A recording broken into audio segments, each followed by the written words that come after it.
So, Lauren, what are some of the most common misconceptions you hear about Tourette's? I'd say that the most common one is that everyone with Tourette's swears and that Tourette's is just a swearing condition and that's all it is. But the reality is that only 10 to 15% of us with Tourette's have coprolalia, which is the name for the socially inappropriate tics, including swearing.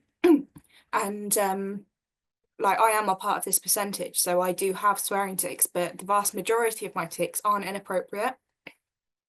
So even for those of us with the inappropriate tics, a lot of our tics aren't. So, Tourette's isn't just an inappropriate swearing at uncontrollably all the time kind of thing, which I think a lot of people think it is. Another misconception is that Tourette's is a behavioural problem and that we mean what we do and say. And that, again, couldn't be further from the truth. It's especially with coprolalia. I mean, I've said some really horrible things as tics, and they couldn't be further from what I actually think and feel. Thank you, Lauren. So my follow-up to that is, how do you think these misconceptions can be addressed? I think that they could be addressed by including more Tourettic people in the media, but not just kind of that sensationalized idea of Tourette's, the shock factor. The thing is that when you see Tourette's on TV, when you see it in videos, it's always the coprolalia, it's always the inappropriate, the swearing.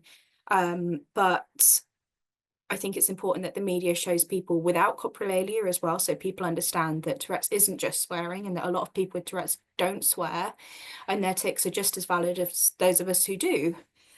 And I think that when coprolalia is shown, which obviously is important as well, it should be shown in a way that isn't just, oh, ha, look, they're swearing.